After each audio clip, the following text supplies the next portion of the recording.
Hey, hey, hey, John Swift here with another salty video. I don't know why those salty moods come about, but I need to put my glasses on because the sun is just, even though it's winter and the sun is supposed to be further away from us, it feels like it's like right on top of us. Here, you want to see? It feels like it's just right on top of us, like a, what do you call that? A laser, like a big laser beam. Sometimes when it gets so low in the sky, you just can't see anything when you're driving. It just drives you crazy. All right, so today's vlog, I have a preemptory warning, is going to be talking and walking and probably not making a lot of sense. But if you've watched my videos much, you know what I mean. It's just, it could be all over the place. Not one subject, not two subjects, could be 10 subjects, could be one subject. Look at this RV over here. I don't know what's going on here, but we should take a little peek at what's going on with this thing. I love when people kind of have a different take on life. Look at this. It's a little face down there. Can you see that face right there? It's got sorry for driving so close in front of you. Just be nice. It costs nothing. Make it the best day. Sounds like a creative person. Some people would say crazy. I would say very creative. Just wants to express himself. And there's a big spider in the door right there, or a roach or something. Oh, it's a giant ant. Giant ant right there. See him? Anyway, so I came out. Oh, the other thing I wanted to say was I'm shooting in a low grade format because my memory is very low. Let me make sure this lens is clean. Are you clean now? Clean? Okay. Let me make sure it's running. All right. We're out by the Van Wezel today. If you're from Sarasota or you've been to Sarasota, Van Wezel's that big purple building out there. It says Van Wezel on top of it. It was built right in the 60s, I think. 60s or 70s. And this is the Downtown Arts building, and there's some kind of bazaar here. This is the Bayfront Community Center, which is also called the Auditorium, which is one of those things that was built like around World War II or after World War II when money was around, and now it's like a place where they have like flea markets and jewelry things. But anyway, there's also this thing. So this thing and me have a long history. When I first started doing videos in 2015, I talked about this, and I had planned to do this. It was actually a different color. It was kind of a coral reddish color before, but they made it like a off-white now. I had planned to do a video explaining what this is. Let's take a little 3D walk around. It's like a little domed building with those little window ports. And then it has kind of a little wall over here, and it's all tucked behind. You see that little wall? And then it's got a doorway in here. See, there's a doorway. Like you can stand inside there. It's almost about phone booth size. See the door? And it's got these little window ports. So, like, when you look at this, what do you think this is? It looks a little bit like a little bit of a rocket or something, or maybe something phallic. So, yeah, like I said, that's 4 years ago that I started talking about this thing, and I never could come up with photographic evidence. I come up with one article somebody found for me on Facebook, and what this thing is I think they call it I call it a Century, the Century building.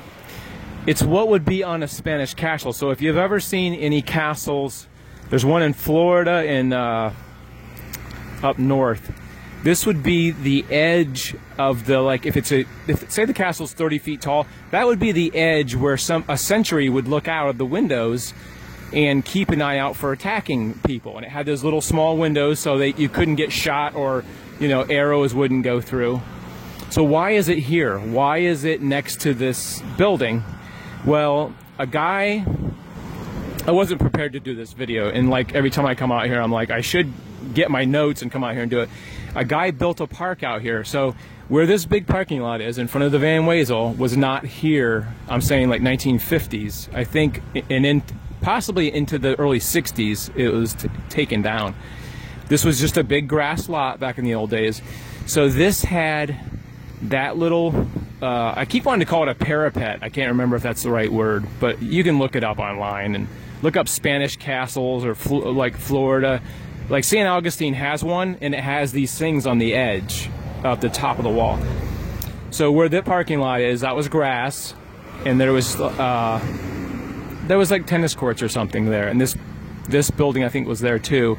There was another building over there. It's the only thing I could ever find evidence-wise is an overhead view of it, and it's such a wide view that when you zoom in onto it on your computer, it gets really grainy. All you can see is shapes. So what there was there was this sentry tower. There was a wall. It was a replica of a Spanish fort wall, and then they put cannons behind it. And this guy had a collection of actual cannons that were used. And then some of the cannons were on this side. There was a building over that way. And then just picture all this being grass, and there was a dirt road, actually. There was no paved roads. So over here there was a tank, an actual like World War I tank. There was a train car, and so it was called like something park. It was like a whatever. This guy, the guy has since passed away. Like I said, this is probably put in the 50s, 40s or 50s. And then there was also more cannons. Like supposedly the train car that was here was from France and was involved in World War II. Whatever they were doing, you know, something involved with the war in France and, you know, World War II, early 1940s. But that's what this was attached to. For some reason, they took all that stuff out, put in parking lots when they put in the Van Wezo, and left this little piece, and they have no plaque, they have no information available. So how I found out is I went to the history center, whatever you want to call it, the historical center, and I had the feeling it was part of a fort. That much I knew. I didn't know who put it there or why it's still there or any of that information. But it's kind of a neat little treasure that you can look at and you go, look at that. It's just hidden right over there. People, I don't think, pay attention.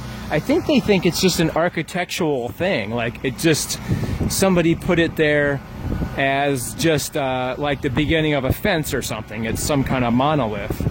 But it's actually probably been there since the 40s. That would be 60, 70, 80 years maybe. And people that I have connected with on Facebook have told me that they played out here. And look at this guy. It looks like almost like a real guy standing there. They have these posters here, and they're like life size. Oh, she's pretty hot. Jennifer Best Takeda. Is that a name? Jennifer Best Takeda? Was her original name Jennifer Best? She's pretty hot looking. Storm Large. Are these like weird made up names? Storm Large her name is. Wow.